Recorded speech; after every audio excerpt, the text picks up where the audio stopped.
के लिए इस तरह के कार्यक्रम कितने कारगर साबित होते हैं? मुझे ऐसा लगता है कि आज अत्यंत सौभाग्य का दिवस था और बहुत सुंदर क्षण थे कि अखिल भारतीय वैदिक सम्मेलन हुआ। ये 3 दिन का है। कभी कभी ये लगता है कि ये शिव जी के वरदान से ही हुआ होगा, जिस प्रकार त्रिशूल है, 3 दिन का प्रोग्राम है। और आज हर एक वेद के मंत्रों के उच्चारण को सुनने का एक अवसर मिला। जो वाइब्रेशंस और जो ध्वनि आ रही थी अपने आप में बहुत शक्तिशाली लग रही थी। मुझे ऐसा लगता है कि ये भारत की जो सभ्यता, संस्कृति, वेद, पुराण, उपनिषदों का जो ज्ञान है, ये पूरी मानवता को मालूम होना चाहिए। आज जिस प्रकार से हमारे जो स्कॉलर्स हैं, जो शोध कर रहे हैं, रिसर्च कर रहे हैं इन टॉपिक्स के ऊपर में, उनका जो ज्ञान है, उनका जो मंत्र उच्चारण करने का एक तरीका है, वो अपने आप से अलग है। आज हमने कई संकल्प लिए हैं।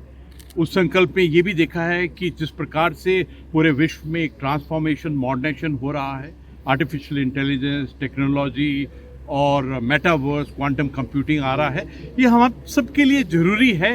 सब संतों के लिए, सब जो वेद पुराण के बारे में जानकार हैं, उनके लिए एक चुनौती है कि किस प्रकार हमारी सभ्यता, संस्कृति, हमारा जो ज्ञान है, विद्या है, बुद्धिमत्ता है, उसको टेक्नोलॉजी के साथ में मिलाकर हम अपने पूरे मानवता को, पूरे राष्ट्र को, पूरे समाज को, पूरे परिवार को किस प्रकार साझा करें।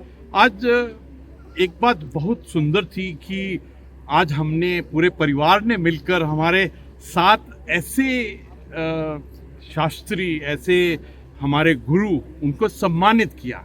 बहुत अच्छा लगता है जब पूरा परिवार इकट्ठा होके अपने जो गुरु हैं उनको सम्मानित करते हैं। हमने हृदय से, आत्मा से उनको आज आभार और उनकी प्रशंसा की, क्योंकि ये उन्हीं के कारण है कि जो हमारी सभ्यता, संस्कृति का सबसे बड़ा खजाना है, वो हमारे साथ में सुरक्षित है। आज हमने एक और संकल्प लिया कि किस प्रकार हम अपने वैदिक ज्ञान का किस प्रकार संरक्षण करना चाहिए। संरक्षण तभी होगा जब इसके बारे में हम शोध करेंगे, इसके बारे में हम रिसर्च करेंगे।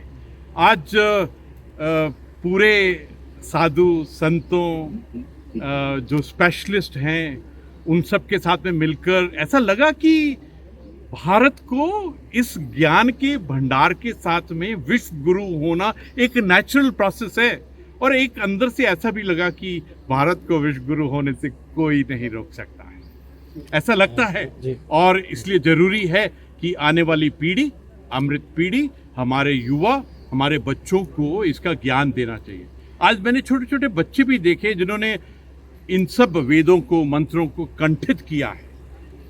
कभी कभी ऐसा लगता है, लोग भ्रम फैलाते हैं कि संस्कृत बहुत मुश्किल है, लेकिन एक बार आप संस्कृत के साथ में जुड़ेंगे तो ऐसा लगता है कि ये तो बहुत ही सिंपल है। ये हर भारतीय की आत्मा का एक हिस्सा है। It is so natural to each one of us. तो हमने संकल्प लिया कि संस्कृत, वेदों और मंत्रों को किस प्रकार पूरे मानवता के लिए, पूरे विश्व में और हर एक भारतीय को इसके अंदर में एक जो इंटरेस्ट लेना चाहिए, एक लगन और पैशन होनी चाहिए, उसके बारे में किया। और आपने तो देखा है कि हम इस वक्त इस क्षण में हरिद्वार में हैं, देवभूमि में हैं। ये तो युगों युगों से तप भूमि है, ये ज्ञान की भूमि है। तो यहाँ पर संकल्प लेना, और अवश्य ही ऐसा लगता है ऐसे वाले जो निश्चय हैं, रिजॉल्व हैं, उसका जो इम्पैक्ट, इफेक्ट, रिजल्ट होगा, बहुत ही सुंदर होगा।